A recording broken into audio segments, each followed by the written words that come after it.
Grande momento da minha vida está aqui nesse debate. Eu sou professor titular de psiquiatria e trabalho na área de dependência química há mais de 40 anos, né? E tenho, acho que, uma longa estrada. A minha interpretação básica sobre esse debate é que existem dois movimentos. Você tem os ativistas, que defendem a legalização das drogas.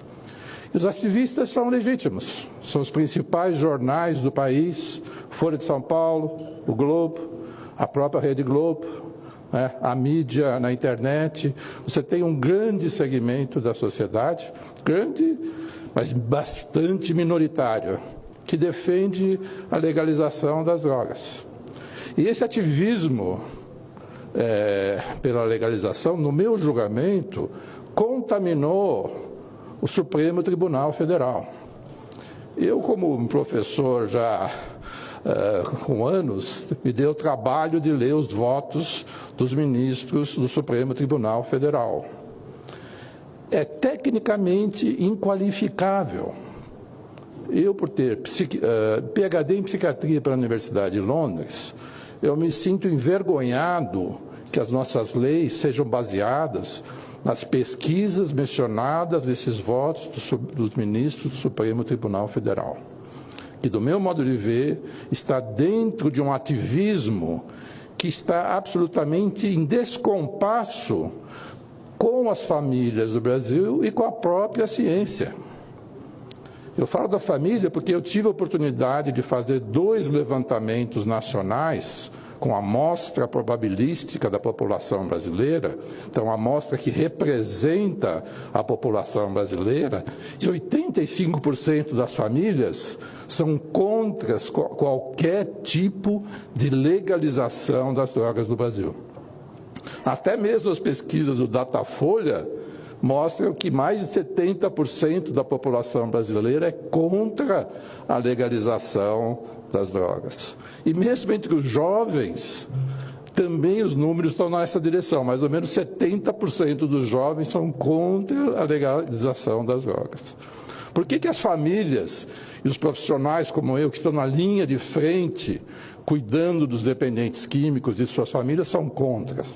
Porque a gente vê no dia a dia a devastação que você tem na sua família um membro com dependência química. Para cada um dependente químico, você vai ter 4 pessoas afetadas. É isso que as pesquisas mostram. Então, é natural que quem foi afetado, e qual família que vai poder falar aqui de peito aberto que não foi afetada pela dependência química? Pode não ser o filho, mas é o sobrinho. Não tem ninguém aqui nessa sala, não tem ninguém nesse Congresso Nacional que não tenha sido contaminado pelo uso indiscriminado de drogas. Então, é por isso que não só as famílias, os eleitores desse país, os cidadãos desse país, têm um sentimento visceral contra essa decisão ativista do Supremo Tribunal Federal, como os próprios profissionais. Quando nós vamos ver as pesquisas mais recentes nos Estados Unidos mostram que 44% dos estudantes nos Estados Unidos estão consumindo maconha. Nunca na história dos Estados Unidos teve um índice tão alto de usuários de maconha nos Estados Unidos. Qual é a consequência disso? Piora da capacidade cognitiva nas escolas, piora do número de pessoas que se formam no college americano, são pessoas que não conseguem ir trabalhar. Nos Estados Unidos você tem 7 milhões de pessoas que não fazem nada. A gente chama aqui no Brasil de nem, né? Nem trabalha, nem estuda. 7 milhões de americanos que não trabalham, né? E a maconha está na essência dessa atitude. A pessoa nem precisa chegar à esquizofrenia, como o doutor Antônio Geraldo vai mencionar esse aspecto, para você ter uma incapacitação em relação à maconha. O usuário da maconha vai ter menos autonomia, vai ter menos capacidade de improvisar, de inovar. Isso acontece desde já na adolescência. Então, as evidências mostram isso de uma forma muito significativa, quer seja nos Estados Unidos, quer seja no Canadá, que são países que foram por essa via da legalização. Mas é mentira falar que o mundo todo está legalizando a maconha. Eu faço parte de grupos das organizações das Nações Unidas, da Organização Mundial de Saúde. Se você vê os países asiáticos, os países do Oriente Médio, na China, vê se as pessoas estão discutindo a legalização. Não é verdade isso. Quem fez essa experiência ousada foi os Estados Unidos e o Canadá.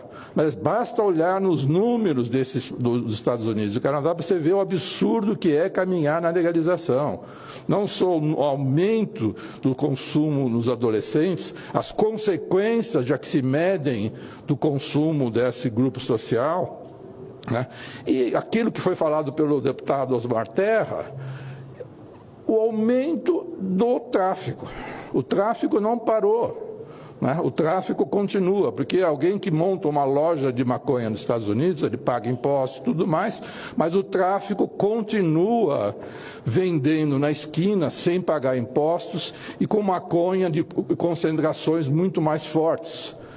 O Supremo, por exemplo, vai estar legalizando a maconha, o cigarro de maconha ou o cigarro eletrônico de maconha, que já é um produto que já existe, que tem uma concentração de THC, que é o princípio ativo da maconha, ao redor de 90% a 100%.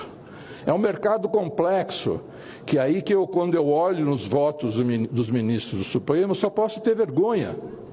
Ter vergonha que a nossa saúde pública, que o futuro dos meus filhos, o futuro dos meus netos vão estar sendo comprometidos por uma decisão absolutamente descolada dos valores da família brasileira e da ciência brasileira, né? Eu acho que essa casa discutiu, na época da lei, se nós íamos estabelecer volume para determinar o tráfico ou não. Foi uma discussão enorme aqui.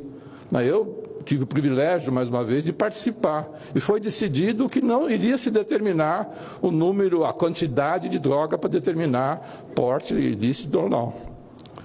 Porque a experiência dos outros países mostra, se você determinar que a qualquer quantidade, se for 60 gramas é um número aventado, você fala, vai ser 60 gramas de maconha, o pequeno tráfico só vai fazer o transporte de 60 gramas de maconha. E se for 60 gramas de skunk, que tem uma concentração de 20%, é como se você estivesse carregando 1 quilo de cocaína. Então, estabelecer um limite por peso é de uma ingenuidade atroz, e que essa casa 2 vezes já se definiu por isso. Eu que moro em São Paulo, eu tenho a oportunidade de ver a Cracolândia. 99% do tráfico na Cracolândia é feita por 5, 6, 10 pedras, o que estaria abaixo desse mesmo nível que o Supremo está tentando impor à sociedade. Do meu ponto de vista, e é uma oportunidade ímpar na minha vida poder falar aqui, se essa lei do Supremo for modificada pelo Supremo Tribunal Federal, nós estaremos legalizando o pequeno tráfico no Brasil, com consequências danosas para as próximas gerações.